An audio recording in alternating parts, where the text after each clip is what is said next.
오늘 우리에게 주신 하나님의 말씀은 열왕기하 9장 27절로부터 37절까지 말씀입니다.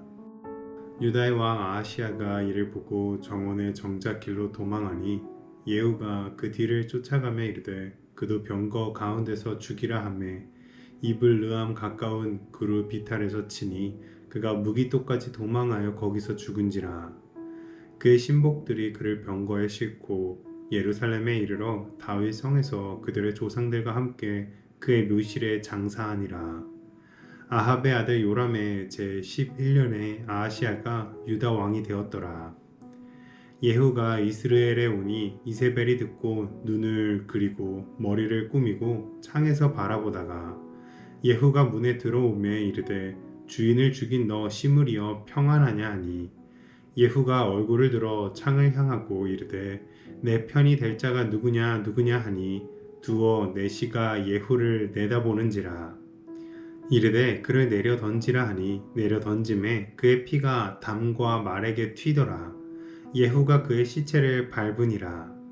예후가 들어가서 먹고 마시고 이르되 가서 이 저주받은 여자를 찾아 장사하라. 그는 왕의 딸이니라 하매 가서 장사하려 한즉 그 두골과 발과 그의 손 외에는 찾지 못한지라. 돌아와서 전하니 예후가 이르되 이는 여호와께서 그종 디셉 사람 엘리야를 통하여 말씀하신 바라. 이르시기를 이스라엘 토지에서 개들이 이세벨의 살을 먹을지라. 그 시체가 이스라엘 토지에서 거름같이 밭에 있으리니 이것이 이세벨이라고 가리켜 말하지 못하게 되리라 하셨느니라 하였더라. 아멘. 지난 말씀에서 여호람을 시작으로 예후를 통한 하나님의 심판이 시작되었습니다. 그리고 하나님의 심판은 여호람으로 끝나는 것이 아닌 아하시야와 이세벨에게까지 이어지게 되는데요. 아하시야와 이세벨을 향한 하나님의 심판의 예언이 온전히 성취하게 되는 것입니다. 그런데 하나님의 심판 앞에서 아하시야와 이세벨의 반응이 전혀 달랐습니다. 이를 통해서 하나님을 경외하지 않던 자들의 심판 앞에서 어떤 반응을 보이게 되는지를 볼 수 있습니다. 오늘 말씀을 함께 살펴보며 우리가 심판대 앞에 설 때를 그려보는 이 시간이 되시기를 주님의 이름으로 축복합니다. 유다왕 아하시야는 가깝게 지내던 북이스라엘 여호람 왕이 부상당했다는 소식을 듣고 이스라엘로 병문안을 왔다가 여호람이 예후의 활에 죽임을 당하는 현장에 함께 있게 되었습니다.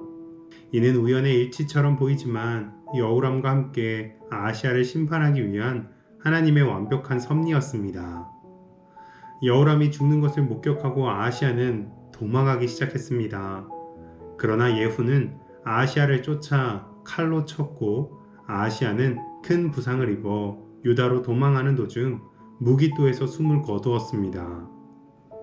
이것이 남유다 다윗의 자손이면서도 북이스라엘의 아합의 집과 가까이 지내며 아합의 딸이자 그의 어머니인 아달랴와 악행을 일삼던 자 아하시야를 향한 하나님의 심판입니다. 그는 사력을 다해 하나님의 심판 앞에서 도망하려 하였지만 그 누구도 하나님의 심판 앞에 피할 수 있는 자는 없습니다. 그러므로 하나님의 심판 앞에서 도망하는 것은 미련한 일입니다. 이어 하나님의 심판 앞에서 미련하게 도망한 아하시야보다 더 미련한 이가 나옵니다. 바로 이세벨인데요. 예후가 이스라엘로 오고 있다라는 소식을 듣고도 이세벨은 눈화장을 하고 머리를 꾸밉니다. 그리고 예후를 향해 주인을 죽인 너 시므리여 평안하냐 라고 하는데요. 이는 예후를 두고 바하사 왕국에 반역하여 왕위에 오른 지 일주일 만에 죽었던 시므리를 빗댄 것입니다. 다시 말해 너가 이렇게 반역한다고 한들 얼마나 갈 것 같냐라고 조롱하며 저주한 것입니다. 이런 이세벨의 죽음을 대하는 태도는 너무도 당당해 보입니다. 마치 자신이 지은 죄가 없이 떳떳한 인생을 살아왔으며 품격 있는 왕비인 것처럼 굴고 있는 것이죠.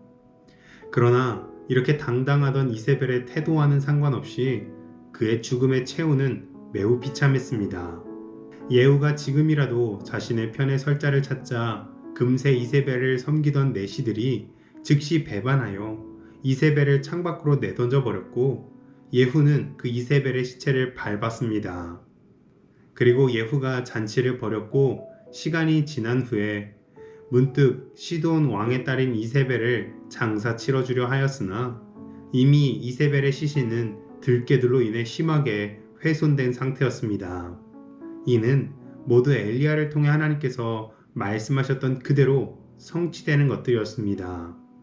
이세벨은 하나님 앞에서 도망하지는 않았지만 끝까지 회개하지 않고 도리어 맞서며 대항하고 거역했지만 그 최후는 그 어떤 죽음보다도 끔찍하고 비참했습니다.